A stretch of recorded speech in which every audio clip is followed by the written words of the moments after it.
Welcome back to the Order of Twats. Yeah, let's try that again. To answer that question, can it get any more dumb? Yes, it can actually. Yes, or may surprise you. Yes, it can actually. It can get even surprisingly, it can get even more dumb. Last time, Galahad died because of an idiot with a shotgun. Dumber, actually. Which Pedro seems to have not noticed yet. Yes. In our analysis, I think I've come to the point where I've realized this is the game that the Knack franchise thinks is about to make itself feel better. Well, we already mentioned that. Again, we already came to the conclusion that for all its problems, Knack is preferable to this. Yeah, I just wish that could at least go to bed at night and think, wow, at least I'm not the worst PS4 game. I really wish this had something akin to what a lot of other games do, where every time I get shot, there's a little visual prompt telling me where the shot came from. You know, that's my... Well, if you look at the shotgun, blast, it showcased the radius in the direction it was actually going, hence why I was able to determine the position. Well, Theo, I'm not exactly paying attention to the direction of the shot, because that's like literally a blink and you'll miss it type of thing. Like, I would much rather have some kind of arrow telling me where to shoot. Okay. There you go. There he is. Is it me or does the aiming seem a bit imprecise? Okay, Granted, with that cursor, I it's mentioned not this the a couple of best. parts ago. Remember, Jova, the quality of actually making a shooter for consoles solely squarely depends on how good the development team manages to program that. Because for PC, it will always be very piece easy, but for consoles, actually having to aim with a controller is actually relying depending on how the game is coded. And if it's done poorly, yeah, you're gonna have a bad time. The thing is... okay, from my experience, good games like War for Cybertron, Fall of Cybertron, the Gears of War franchise before it went downhill, the Halo series before it went downhill, those know to have properly selectable... Well, okay, not selectable. Jova, I understand what you mean, but in terms of gameplay, those games have stayed basically the same. So I'm not sure how much of falling down is there. Well, look, we've already covered Gears of War. Yes, and like you said, both Gears 4 and 5 are perfectly fine on a gameplay, just like their predecessors. My point is when the series were good overall. Look, my point is series that know what they're doing, like the Halo series and the Gears of War series, despite the problems that series have accumulated, they still do at least know the basics with, a reticle being properly sized for each weapon, and doing something basic like making it change the color when it's on target here, or making it so that it's well sized enough so that it doesn't feel like you're playing guesswork with where it'll actually aim despite what the reticle says. Also, Theo, I will begrudgingly agree with you when it comes to Gears 5, I guess, but considering Halo Infinite's broken nature and severe sync issues, I hesitate to call even the gameplay fine, to be honest with you. Yeah, no, I mean, Halo Infinite unfortunately does have gameplay issues. Granted, from what I've heard, the campaign is solid enough, but the multiplayer, Jesus, the multiplayer. From what I can tell, the multiplayer is incredibly important to the Halo fan base, so that's a major no-no if you don't get the multiplayer right. And I have heard some mixed reception with the gameplay as a whole, too. I haven't played Infinite yet because I'm sadly kind of burnt out on that series, so I'm waiting for a good sale on Infinite before I buy it, which is kind of sad. Have you got a current gen Xbox, Joe? At this point, I'm actually interested. Probably just get it with PC instead. At this point, I'm actually interested to see what possible new IP could Bungie make under Sony, considering now they have they're no longer under Activision. Considering believe it or not, they did mention in one of their last blogs, whatever, posts and everything, that they might actually consider go back and potentially make some of their older titles, as in the Infinity series. Huh. Okay, that should be interesting. To be fair, those were Doom clones made for Mac back in the day, so they probably should be very easy to do. It's just a matter of how they recreate the plot, because I mentioned that in the Homefront commentary, but those games, as analyzed by Watchmantle or Gaming's reviews of them, including Path of Darkness, those games have an amazing plot, but to this day still discussed about the transcendence of human beings with cybernetic implant, artificial intelligence, and war between alien races, and it's all hidden through the terminals. So, but anyway, to bring this back to the subject here, the target reticle, it feels like even when I guess that guy's on our side. Yeah. Party. He's one of Lakshmi's buddies. I don't know if it's just me, but some of the mooks are indistinguishable from the Yeah. It's almost like with all this saturation, of the distinguishing different colors of uniform might be a bit hard.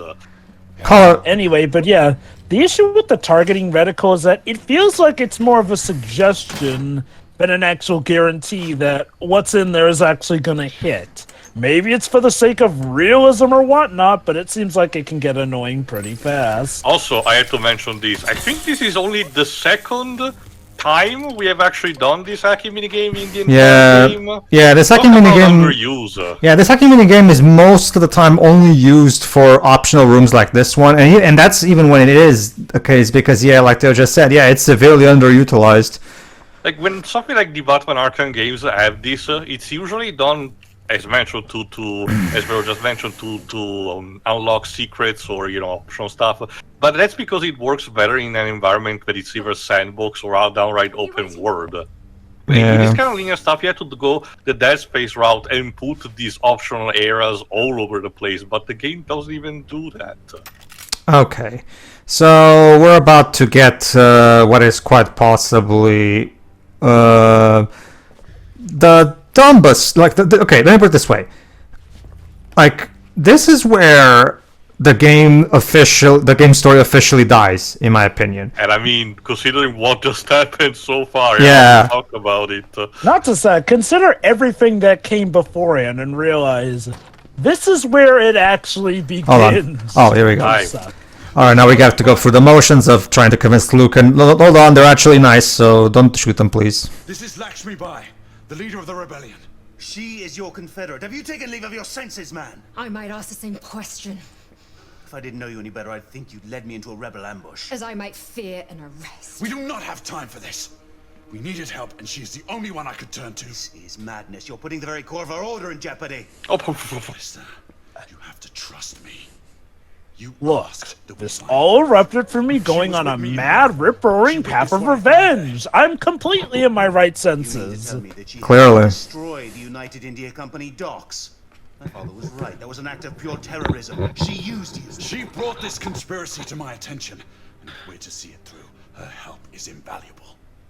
And what if you're wrong? Well, Galahad doesn't have an answer for that, at least first. Well, that's Consequences. You had to think about it, though. Well, I mean, a question like that, of course you got to think about it. Come on. Script writing 101. I don't know. What? Just have a character that is to load you like that. The game is portraying. Hold on. So far, the game is portraying Galahad very convinced in this decision, consider the gravity.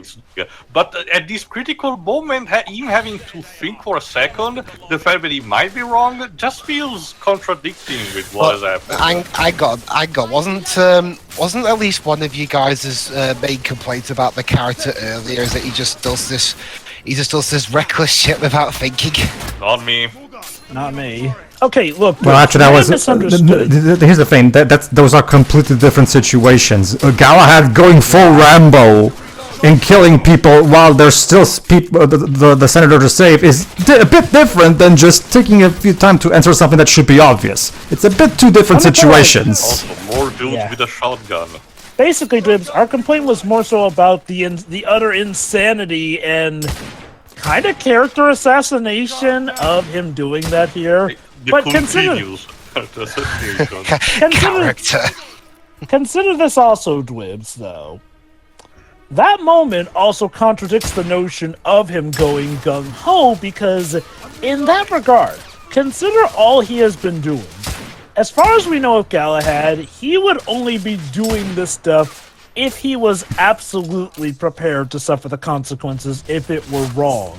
The fact that that scene implies that he didn't consider what would happen I think it's if more you were so- wrong is just wrong, because that contradicts pretty much what the story has been suggesting Honestly, to of me- his notions up to this point. Honestly, to me, it just makes it seem like he's just making this as he goes along. To be honest with you. Which does reflect probably the script writing. Okay, Yeah. to be honest, my main issue with this guy is that character assassination. This guy had no character to assassinate. Yeah. Oh, that's the thing, Dwibs. He had so little character, but they did find a way to assassinate it. Remember, beforehand, Galahad was shown to be methodical, not the most open and shut guy, and he could very much keep to himself, but he kept himself calm. The problem was them trying to suddenly make him go crazy did not work. We already pointed out why it didn't work, because his character models don't even reflect that. Not even the voice acting reflects that. It's just suddenly he does this for no rhyme or reason. Like, we don't even know if he and Percival were that close to justify him doing all this, despite the fact that, as far as we know, he has had other allies die in the past, but has never blown up a handle like that. God. Sorry, sorry, I'm having PTSD from this section, but not for the reasons you're probably thinking. Let's just say Because there are more dudes with shotguns. nope.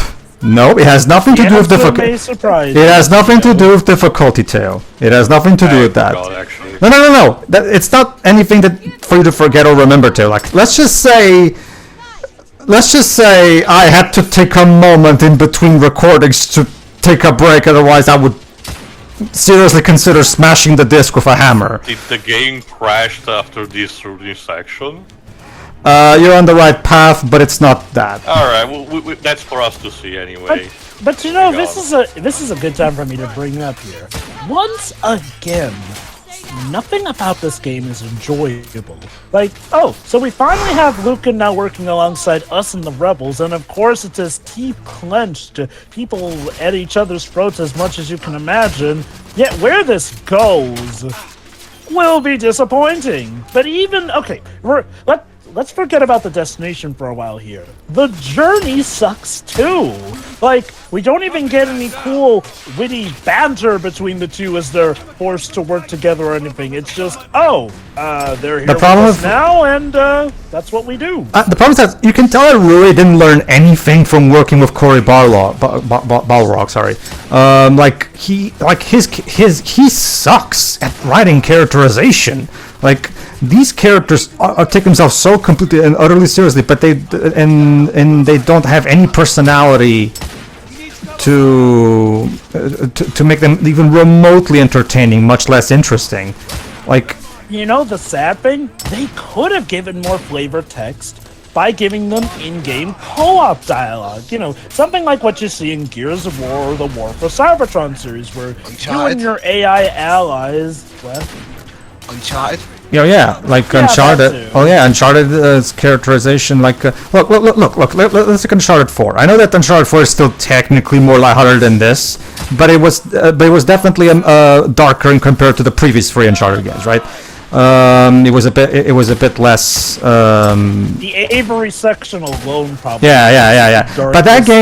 But see, here's the thing. Or even the first Last of Us, for the sake of picking something that's even more like that game is still not afraid to have the characters have jokes and personalities and have witty repartee, and they do it in a way that is fine and doesn't break the dark tone.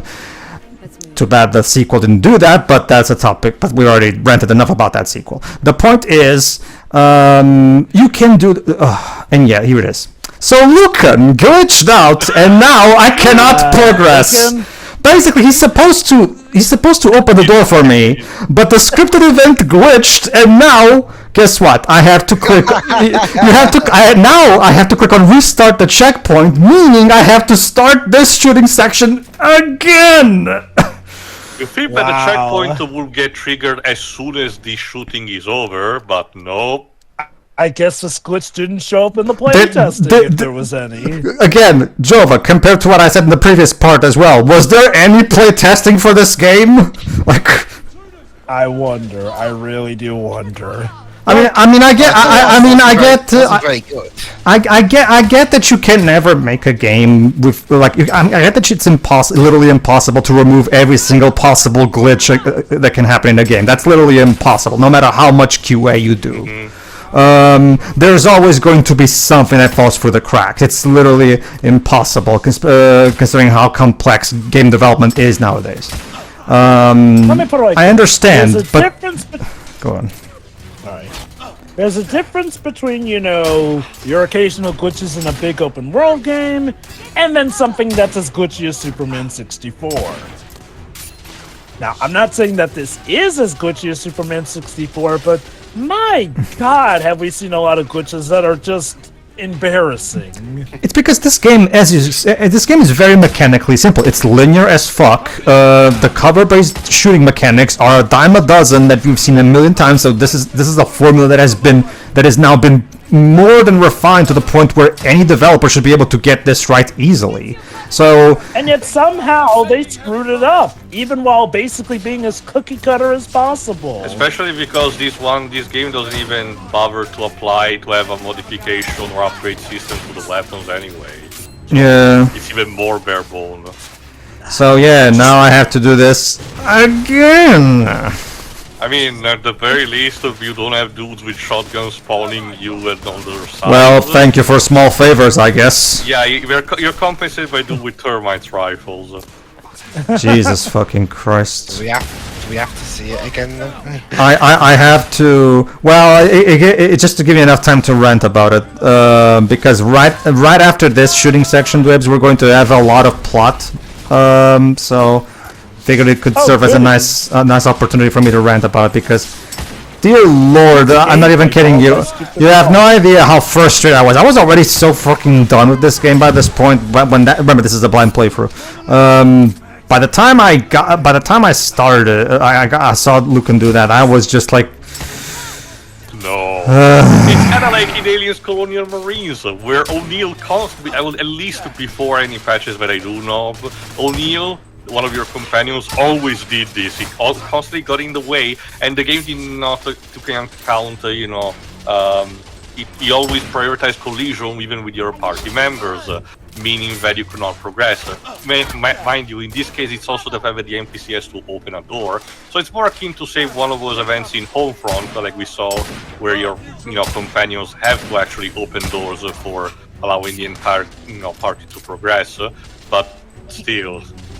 For a game that is so rooted in its story elements, you'd think that they would try their best to make sure that doesn't have a cutscene. Lucan, can you done this time? So Lucan, can you please open the bloody door this time? Oh, because he needs a hand with to the QC. Pedro, open the door alone. Pedro, don't you see? He invented the moonwalk. Yeah, but that's the thing. If you needed my whatever plot.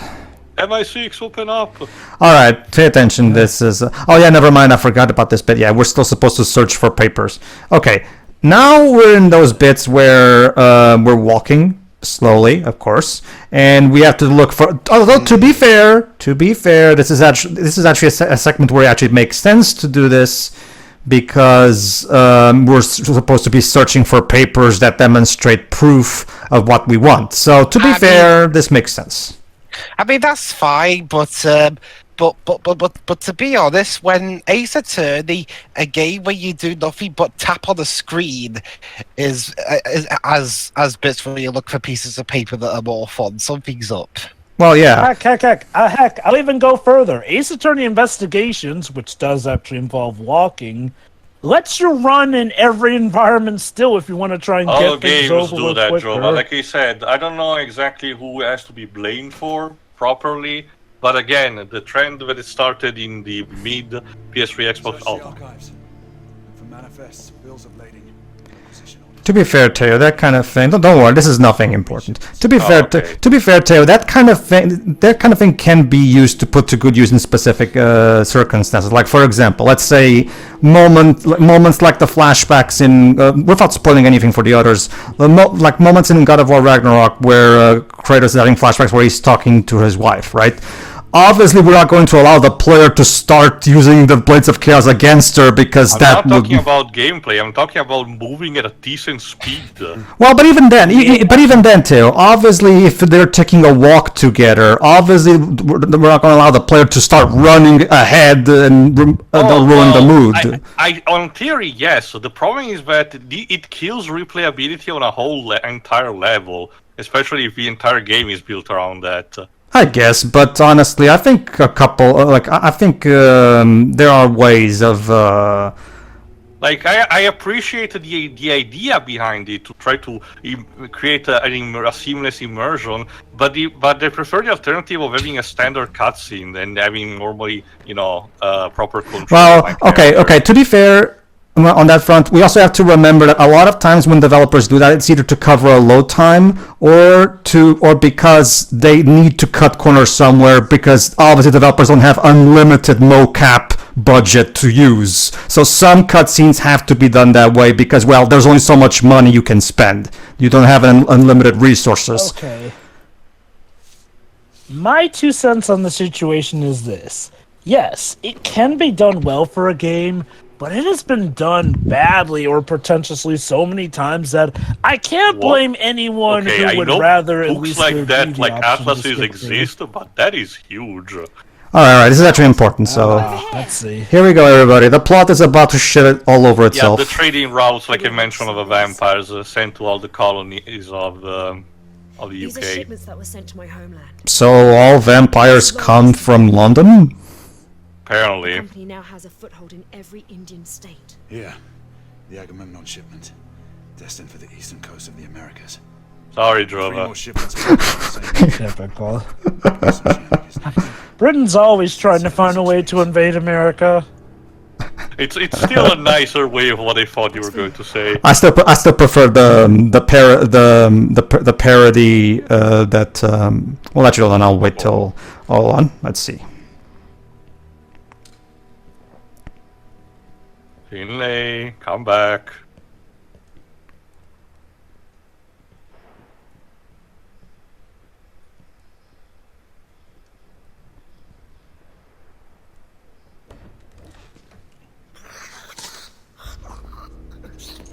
Yeah, I don't like that sound either. Well, Oh, would you look at that? A werewolf.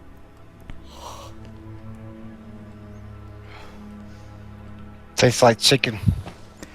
There you go, ladies and gentlemen. Turns out Lord Hastings is a vampire. he gods. Do you believe me now? He is the one behind all this. The Whitechapel killings, the half-breed scourge, United India, all you. Jacob Van Neck, or as the Fleet Street pamphleteers have so fondly named me. Why is he posed like he's trying That's right, ladies and gentlemen. This guy is Yep, supposed to be he's Jack the Ripper. What a... to... We're connected everything. This is one of the worst Jack the Ripper reveals ever. And look at that. Turns out Lucan is in on with him. Deal with them. Okay. So I'll admit. I mean, I Lucan kinda- literally looks like your typical British villain, so... No, I get I'll that be too. honest. Say, Sir Galahad. Am I supposed to be shocked by this? Lucan has had Like, zero, even by the character standards of this game, Lucan has think, zero character. I think I had a small revelation in these last couple of parts. This feels like the plot which should be at least in a second game, not in a first. Yep. Look to my own Have the kind. first Also- game is... Oh, Teo, you just said you have to look over my kind. What do you mean? What do you mean you're kind, Lucan? Run! Are you a vampire too or something? I'll be honest. Sorry, Also- Lakshmi. Sorry, Lakshmi. Let me try that again. Also, I think he was a Also- vampire, not a lycan, because he beat her throat. No. According to the story, he's supposed to be a vampire too. Which is weird because that transformation looked like a werewolf. Also, he does a Naruto run there. I love how the music plays it so dramatically. Well, this is supposed to be the big, dramatic, shocking moment here. So I have one question. If he's a vampire, why did he have to be naked while eating that guy? Like, it's not like you grow and burst out of your clothes like the werewolf. People should have the right to dress as they please when being blood-sucking monsters. I guess so. But then why do you need to put the robe back if you already on? are a blood-sucking monster but with absolute power of people, why even wearing clothes? I guess the idea to Put Jova. clothes back on. That's the thing. I guess the idea, Job, is that when they turn, they become a lot bigger in body, so they might tear off the clothes, and he didn't want to tear off the clothes.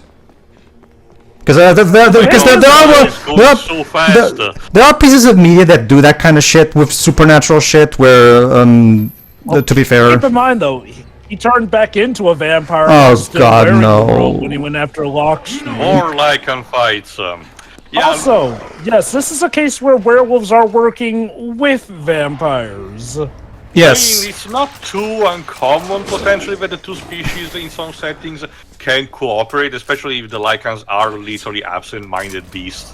The problem is that for all of the props about this game's quote-unquote world building, they don't explain anything about the history of these two races, why they're working together, why like I was saying, it feels like there should have been a first game that showcased the Order in this more positive light, be more successful in their hunts, because this is apparently their introductory game, and they suck!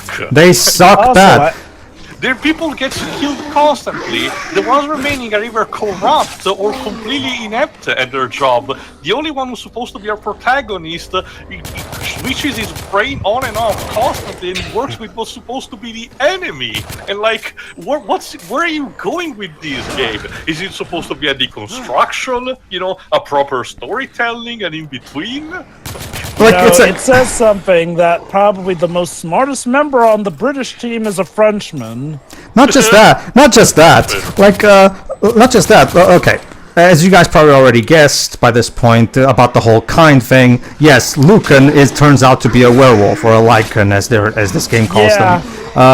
Okay. This is my... And I think that Larger the one put it best. How sucky is the Order exactly when somehow both a vampire and a werewolf manage to infiltrate their ranks without none of these so-called experienced hunters realizing this? Also, I guess Hastings is very good with sunlight despite being a vampire. The protectors of London, everybody! They're here to protect London from fucking werewolves and vampires, and they somehow missed both a vampire infiltrating their leadership and a werewolf infiltrating their ranks. Okay. Look, the werewolf is one thing. Those guys apparently transform whenever. Consider this, though. We know that vampires still have their weakness against sunlight in this universe. So, for Hastings to have infiltrated the Order of Knights, that would mean that either he's just a super special vampire that can go out in the sunlight, or nobody ever questioned the fact that he never goes out in the day. I mean, I guess to be fair, in this specific version of London, there's never sunlight. It's always cloudy and gray, so I guess that's the explanation, but... Well, the thing is, we have had sunlight at times, however... You betrayed the law! Okay, so this is kind of embarrassing, but... The reason I called that Lucan was a bad guy was because I thought his last name... Well, I thought Lucan sounded enough like Lycan. Maybe that was literally my basis for... Maybe that was a bad guy. Maybe it was intentional or something. And just in time for the misunderstanding. Seriously, at this point, this is literally a soap opera. But she comes up right at this precise moment for a misunderstanding. Also, hey, Galahad, you see, Galahad, maybe if you had explained the situation to Igraine earlier, then maybe she would have believed you. You didn't think about that, did you dipshit? Like, oh god, these characters are so stupid. The leader of the rebellion, in fact. She eluded our grasp. It's really, again, the same thing I said of stuff like Final Fantasy VIII and other stuff we've done. If the characters are really this stupid on a consistent basis, it's really hard for me to root for them. It really is. Take this intruder into custody. I'm truly sorry this office must fall. This is all. You only have yourself to blame, Galahad. You handled this entire thing in the most stupid, self-defeating way possible. Well, okay. He was stupid, but let's not let him hog all the credit now.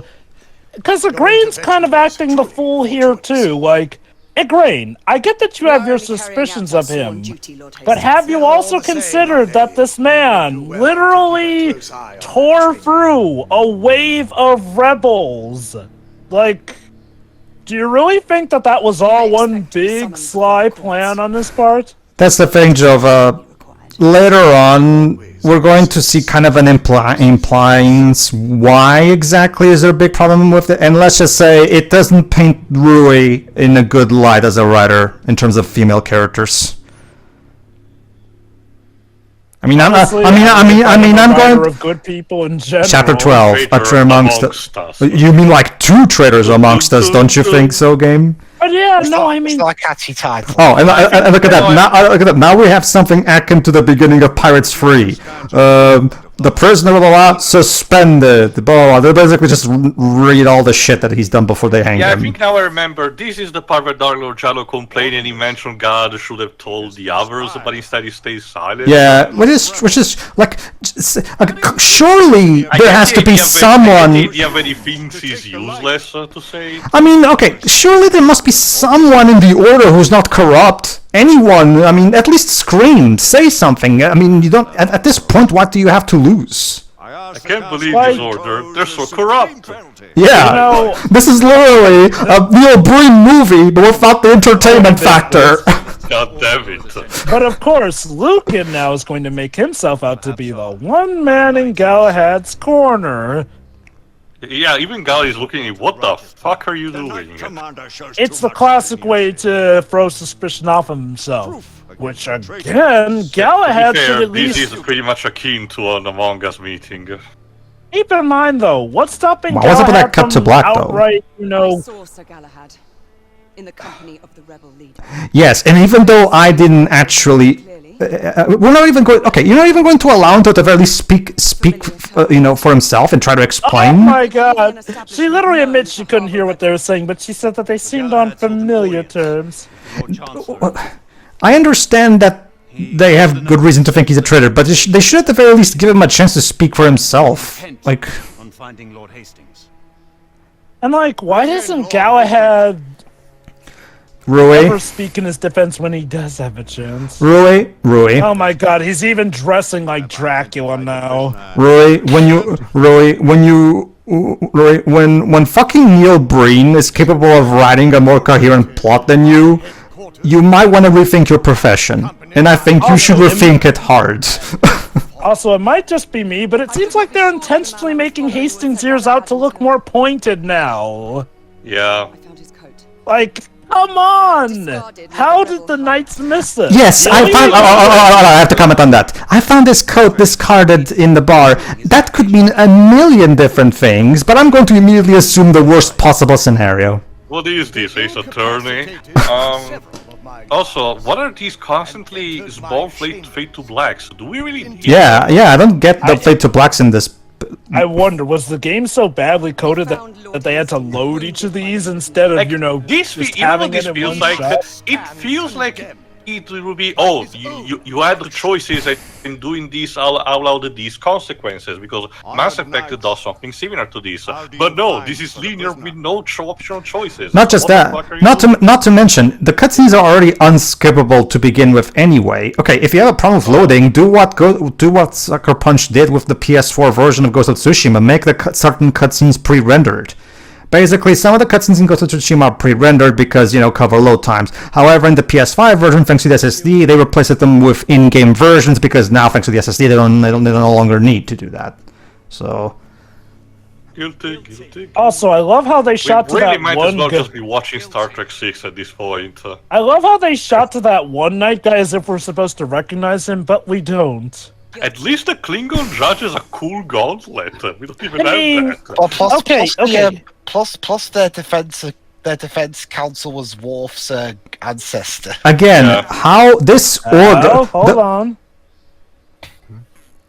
Guilty. To his credit, from his perspective, it all points to him. So, Like I said, Lafayette is the smartest member on the not to team. not to mention, even if he said not guilty, he would still lose by majority anyway. So it doesn't matter at this point. Okay. It depends on what form of court system they're going off of. Like, a lot of times with a jury system, the decision has to be unanimous. Like, And that's how we got back to the beginning of the game. Full circle. yeah. Hooray! how- We truly thrown needed in that prison. question mark. Okay. Yeah, normally I don't mind. Normally you have know me. I mean, it's more Jovo as a problem with the media stress stuff usually. But I do question its efficacy in this Yeah. game. Okay, look. Like it's let me not put it really a this. problem, but it's unnecessary. This is actually the reason why I tend to not like media stress. I acknowledge it can be done well, but a lot of times it just amounts to, oh, this is more or less kind of a spoiler of things. Yeah. Look forward to getting back here. Like, it more often than not doesn't serve much of a purpose. If anything, it makes when we actually get to here feel even more disjointed and rushed. Forget Lord Chancellor. And yes, Galahad essentially pulled Harrison Ford in the fugitive and just dropped himself in the Thames.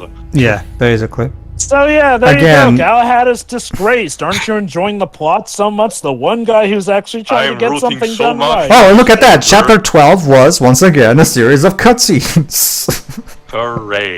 Okay, but yeah, no, Tio does raise a good point though.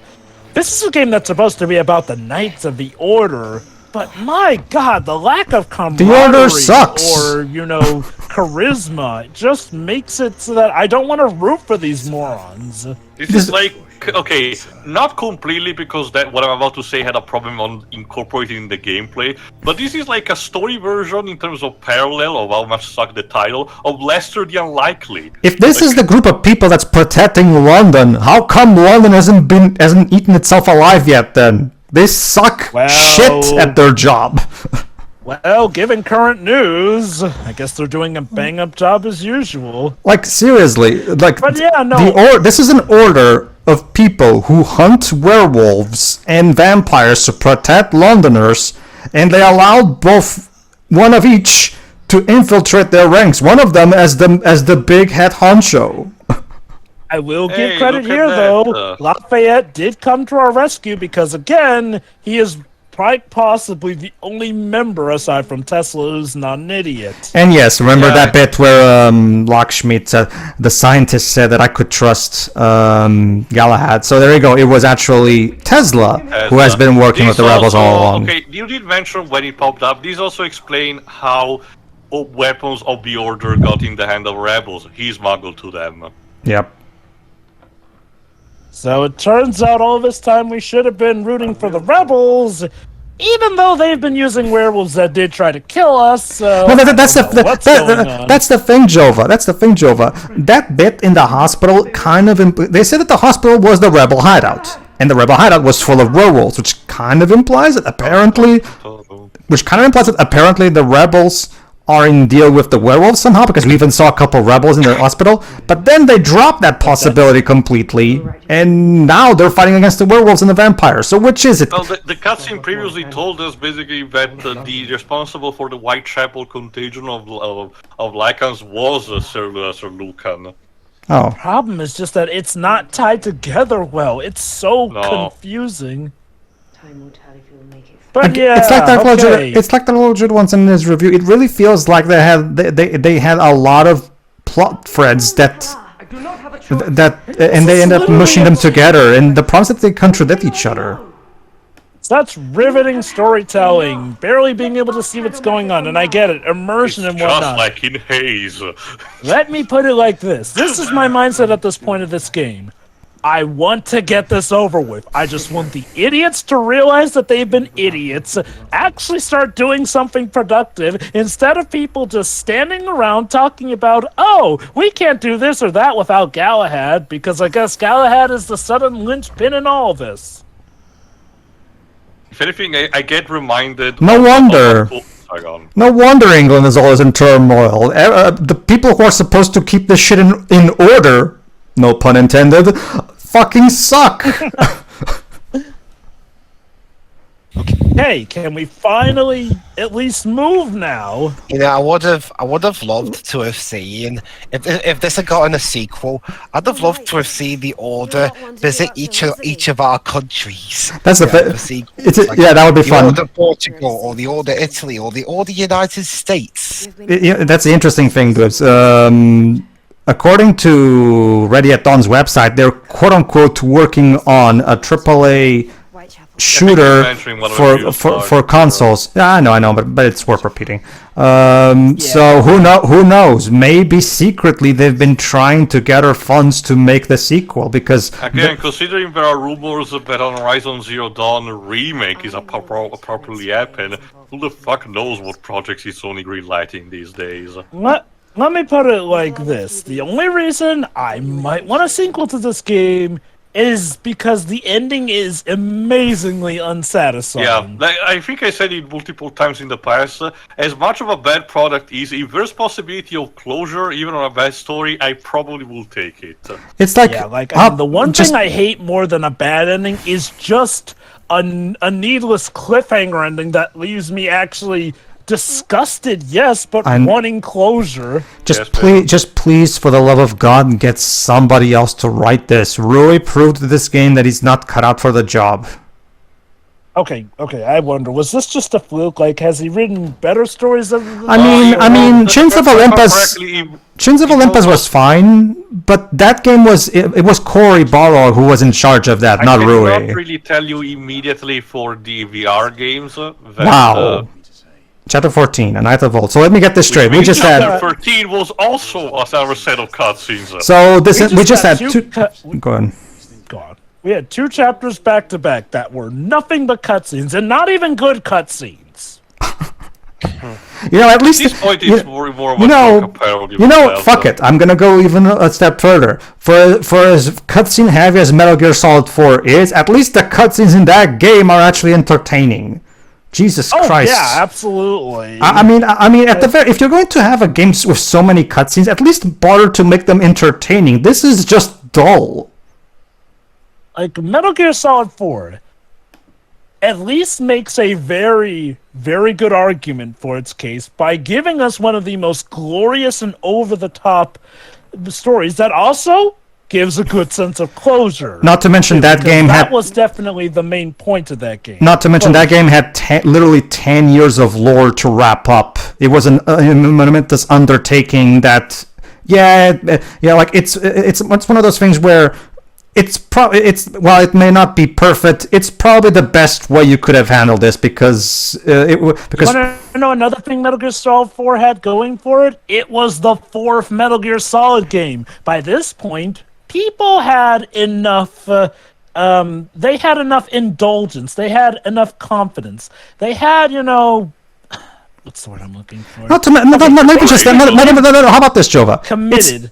Not just that, Jova. It's Metal Gear Solid, and by this point, people already knew what to expect. I mean, pretty much. The word I'm looking for is that people at this point were committed enough that Kojima could do something as crazy like that and still have the game potentially be a success. This is the first game with these characters, and they have treated them so bog standard and bad that it's no surprise we haven't gotten a sequel to this day.